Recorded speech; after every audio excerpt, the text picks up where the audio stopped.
Highly coiled seminiferous tubules होती हैं। तो जब हमने सेमिनिफरस ट्यूब्यूल्स के क्रॉस सेक्शन को देखा था, it is lined with the germinal epithelium which consist of two main type of cells. The first one is the spermatogonia and the second one is called the Sertoli तो cells. Last video में मैंने आप लोगों के साथ discuss किया था male reproductive system का primary sex organ that is the testis and जो लोकेशन है टेस्टिस की दैट इज द सेक्रोटम। तो इस वीडियो में मैं आपके साथ मेल रिप्रोडक्टिव सिस्टम का जो सेकंड पार्ट होता है that is the secondary sex organs, क्योंकि सेकेंडरी सेक्स ऑर्गन्स में दो मेन पार्ट्स होते हैं। The first one is called the accessory ducts and second one is called the accessory glands. तो इस वीडियो में मैं डिस्कस करूंगा आपके साथ accessory ducts of male reproductive system. तो इस टॉपिक को वॉच करने के बाद आप पहले इस क्वेश्चन का जरूर आंसर करें जो आपकी स्क्रीन पे शो हो रहा है, अगर आपको प्रॉपर तरीके से अंडरस्टैंड हुआ होगा तो सबसे पहले मैं अगर जैसे कंटिन्यू करूं इस एसेसरी डक्ट्स को, पहले आप जरूर ऑल ओवर जो मैंने लास्ट टाइम टेस्टिस के अंदर सेमिनिफरस ट्यूब्यूल्स को डिस्कस किया था कि उसके अंदर टेस्टिकुलर ट्यूब्यूल्स होते, पहले आप इसके इस एनिमेशन को देखें तब जाकर मैं फिर एक एक करके इसको एक्सप्लेन कर। तो लास्ट टाइम हमने देखा था कि एक टेस्टिस के अंदर अबाउट 230 से लेकर 250 टेस्टिकल लोब्यूल्स होते हैं और हर एक टेस्टिकल लोब्यूल्स में अबाउट 1 से लेकर 3 हाईली क्वाइल्ड सेमिनिफरस ट्यूब्यूल्स होती हैं। तो जब हमने सेमिनिफरस ट्यूब्यूल्स के क्रॉस सेक्शन को देखा था, it is lined with the germinal epithelium which consist of two main type of cells. The first one is the spermatogonia and the second one is called the Sertoli cells. तो spermatogonia से जो आपका है sperm का formation हुआ था and जो सेटोली cell से वो फर्दर जो है मैचुरेशन कर रहे थे, न्यूट्रिशन प्रोवाइड कर रहे थे डेवलपिंग स्पर्म्स को। इसके अलावा यहाँ पे जो इंटरस्टिशियल स्पेस है, तो इस इंटरस्टिशियल स्पेस में जो है लैडिक सेल्स है, also called the interstitial cells, और इनका मेन फंक्शन होता है एंड्रोजन को सीक्रेट करना, that is the hormone testosterone. और टेस्टोस्टेरोन का मेन फंक्शन होगा development of secondary sexual character in case of males, और साथ साथ में जो भी सेकेंडरी सेक्स ऑर्गन्स होते हैं रिप्रोडक्टिव सिस्टम के, उनको डेवलप करना। सो ये 3 डिफरेंट टाइप ऑफ सेल जो हैं वो आपने देखे कि यहाँ पे टेस्टिस के अंदर प्रेजेंट होते हैं।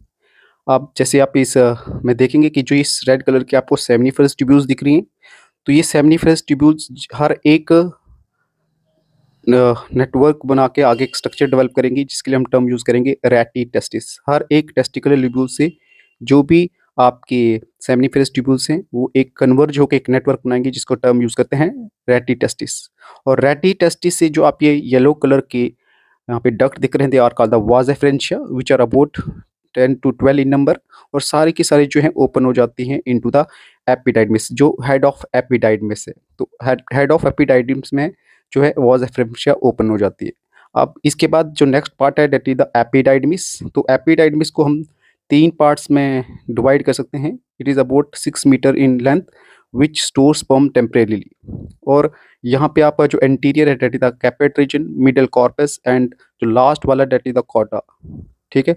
और इसी के साथ में अगर आप देखेंगे cauda epidermis connected with the scrotal sac with the help of a gubernaculum. उसके बाद जो आपका एपिडाइडमिस है वो वाज डिफरेंस में ओपन हो जाता है। वाज डिफरेंस के बाद ये थ्रू इंग्विनल कैनाल आपके एब्डोमेन में आ जाएगा, और एब्डोमेन में जाके ये सेमिनल वेसिकल के डक्ट के साथ जॉइन करके एक जो डक्ट फॉर्म करेगा, जिसके लिए हम टर्म यूज करते हैं एजेकुलेटरी डक्ट। एंड फाइनली ये एजेकुलेटरी डक्ट ओपन हो जाता है यूरिथ्रा में। तो आई होप आपको ये प्रॉपर तरीके से अंडरस्टैंड हुआ होगा। तो अगर आपने देखा कि जो टेस्टिस के अंदर सेमिनिफरस ट्यूब्यूल्स थी, तो एक्चुअल में सेमिनिफरस ट्यूब्यूल्स जो हैं ये हाईली क्वाइल्ड ट्यूब्यूल्स होती हैं, जहाँ पे एक्चुअल में स्पर्मेटोजेनेसिस का प्रोसेस होता है, मींस स्पर्म का फॉर्मेशन होता है। और आपने देखा कि जैसे ही स्पर्म का फॉर्मेशन होने के बाद अब वो स्पर्म जो है वो सारी की सारी जो सेमिनिफरस ट्यूब्यूल्स हैं वो कन्वर्ज होकर एक नेटवर्क लाइक स्ट्रक्चर बना रही थी, जिसके लिए हमने टर्म यूज किया था रैटी टेस्टिस। इसका मतलब है सेमिनिफरस ट्यूब्यूल से स्पर्म जो पास होकर रैटी टेस्टिस में आ गया है, और रैटी टेस्टिस से अबाउट 10 to 12 इफरेंट हम बता सकते हैं इफरेंट डक्ट्यूल्स या वाज एफरेंशिया अमर्ज हो रही थी, और जो एपिडाइडमिस के हेड वाले रीजन में ओपन हो रही थी। तो ये जो दो डक्ट थे आपके, that is the vasa efferentia and that is the आपका रैटी टेस्टिस। तो ये टेस्टिस के अगर अंदर प्रेजेंट थी, तो अब अगर टेस्टिस के बाहर वाला जो पहला वाला डक्ट आता है डेट इज द एपिडाइडमिस।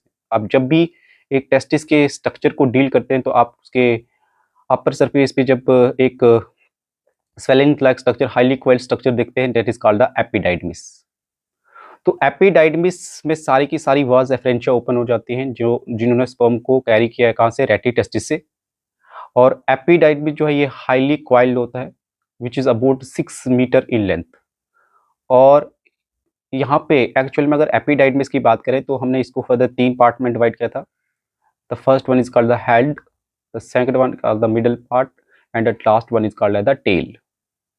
इसमें जो इसका हेड पार्ट होता है वो हाईली क्वाइल्ड होता है।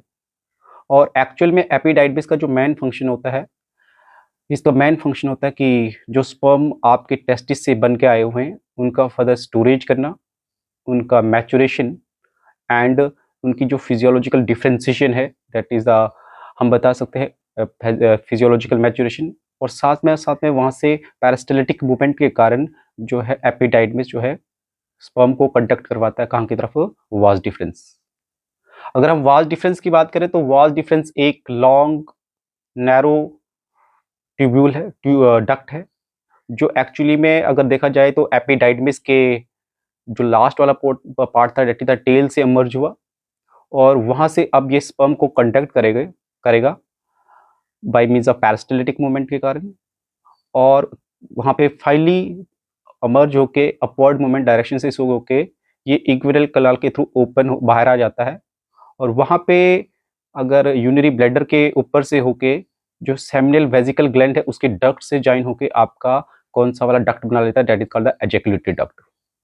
तो एजैकुलेटरी डक्ट वो डक्ट हुआ जब वाज डिफरेंस का जो टर्मिनल पार्ट होता है, तो जो टर्मिनल पार्ट होता है वाज डिफरेंस का वो स्लाइटली स्वेलन पार्ट होता है जिसके लिए हम टर्म यूज करते हैं ampulla of the vas deferens.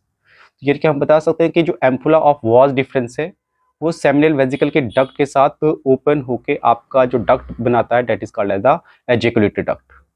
And finally ejaculatory duct की जो ओपनिंग होती है तो वो यूरिथ्रा में होती है। अब यूरिथ्रा में अब जब इसको मैं नेक्स्ट पार्ट में कवर करूंगा तो आप देखेंगे कि यूरिथ्रा के जो आपका प्रोस्टेटिक यूरिथ्रा है, क्योंकि प्रोस्टेट ग्लैंड के सामने जो यूरिथ्रा वाला पोर्शन आता है उसके लिए हम टर्म यूज करते हैं प्रोस्टेटिक यूरिथ्रा। तो एजैकुलेटरी डक्ट का जो ओपनिंग होता है वो प्रोस्टेटिक यूरिथ्रा में होता है। क्योंकि मैं जब नेक्स्ट वीडियो में आपके साथ यूरिथ्रा को एक्सप्लेन करूंगा तो उसमें आपको ये क्लियर हो जाएगा कि यूरिथ्रा के फर्दर कितने डिफरेंट पार्ट्स हैं और मेल और फीमेल में यूरिथ्रा का क्या डिफरेंस है, क्या मेल में शॉर्ट होता है या लॉन्ग होता है। इसी तरीके से हम फीमेल के यूरिथ्रा के साथ उसको कंपेयर करेंगे। तो अब उसके बाद हम बात कर सकते हैं कि जो आपके एजैकुलेटरी डक्ट्स हैं क्योंकि ये भी आपकी 2 शॉर्ट ट्यूब्स होंगी। आप ये भी ध्यान में रखेंगे कि अगर जैसे ही आपने देखा कि सेमिनिफेरस ट्यूब्यूल से जब सेमिनिफेरस ट्यूब्यूल से स्पर्म का फॉर्मेशन हुआ तो उसके बाद रेटी टेस्टिस में आने के बाद वाज एफरेंशिया में आने के बाद जो है स्पर्म का कंडक्शन कहाँ पे हो गया, दैट इज द एपिडाइडमिस। तो एपिडाइडमिस भी अब क्योंकि मैं वन साइड की बात करूँ तो these are also in 2 pairs, vas deferens भी 2 पेयर्स होंगी। इसी तरीके से जो सेमिनल वेजिकल ग्लैंड है वो भी 2 पेयर्स होंगे। इसी तरीके से हम बात कर सकते हैं कि एजैकुलेटेड डक्ट भी जो हैं they are also 2 in number, इसलिए हम बता सकते हैं they are 2 short tubes composed of fibrous muscular and the columnar epithelial tissue. ठीक है, और इसका फंक्शन क्या होगा, ये carry the sperm and the, एक तो स्पर्म को तो कैरी कर रहा है और साथ साथ में अब जो सेमिनल वेजिकल का सिक्रेशन हुआ जहाँ से सेमिनल फ्लूइड आया है उसको भी अब कैरी करेगा एजैकुलेटरी डक्ट। अब इसके बाद जब सेमिनल वेजिकल से सेमिनल फ्लूइड आएगा और जो टेस्टिस से स्पर्म थ्रू वाज डिफरेंस से आए हुए हैं तब जाके अब स्पर्म डायरेक्टली वर्ड यूज नहीं करेंगे, अब हम वर्ड यूज करेंगे सीमेन, क्योंकि सीमेन के अंदर जो होगा अब स्पर्म भी होगा एंड साथ साथ में सेमिनल फ्लूइड भी होगा। तो आप जैसे इस ऑल ओवर ये इस फ्लो चार्ट को देखेंगे आप, तो इस फ्लो चार्ट में आप देख सकते हैं कि सबसे पहले जैसे आपने देखा कि जो फॉर्मेशन ऑफ स्पर्म का हुआ that in the seminiferous tubules, seminiferous tubule से जो है स्पर्म का कंडक्शन होते हुए रेटी टेस्टिस में आ गया, रेटी testis say that is the vasa efferentia या इफरेंट डक्ट्यूल्स इनके लिए टर्म यूज की जाती है, और इफरेंट डक्ट्यूल्स से फाइनली जो है वो स्पर्म का जो है कहाँ पे आ गया, that is in the epididymis, और एपिडाइडमिस से होके वाज डिफरेंस और वाज डिफरेंस से होके फाइनली सेमिनल वेजिकल के डक्ट को जॉइन होके बनाया था एजैकुलेटरी डक्ट, और एजैकुलेटरी डक्ट से फाइनली आ जाएगा यूरिथ्रा में, और फाइनली जो है स्पर्म का जो कंडक्शन हो जाएगा यूरिथ्रा से जो टिप पोर्शन होता है पेनिस का that is called the meatus, तो उसके थ्रू जो है बाहर बॉडी के बाहर रिलीज हो जाएगा। सो ये ऑल ओवर आप एक बात, क्योंकि ये एनसीईआरटी बेस्ड जितने भी टॉपिक हैं वो आपको अच्छे से कवर करने हैं, क्योंकि इस बेस पे जो एसेसरी डक्ट्स के जो आपको एक सीक्वेंसली इनको तैयार करना है, इस बेस पे अभी तक बहुत सारे कॉम्पिटिटिव एग्जाम में इसके रिलेटेड क्वेश्चन पूछे गए हैं। तो आप इसको एक सीक्वेंसली मैनर पे तैयार करें कि सबसे पहले जो डक्ट कौन सा आता है, देन कौन सा आता है, एंड फाइनली जाके जो है स्पर्म, या हम बता सकते हैं सीमेन जो है मेल रिप्रोडक्टिव सिस्टम से जो रिलीज कैसे होता है।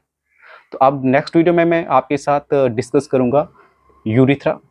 यूरिथ्रा में हम देखेंगे कि what are the different part of the urethra, what is the location of the urethra, and male, क्या मेल और फीमेल के केस में जो यूरिथ्रा होता है क्या उनका साइज सेम होता है, वो हम नेक्स्ट वीडियो में डिस्कस करेंगे। सो अगर आप चैनल पे न्यू हैं तो सब चैनल को ज़रूर सब्सक्राइब करें, ताकि ऐसी जो इन्फॉर्मेटिव वीडियो आपके लिए डेली आते रहें और आपको इसका नोटिफिकेशन मिलता रहे।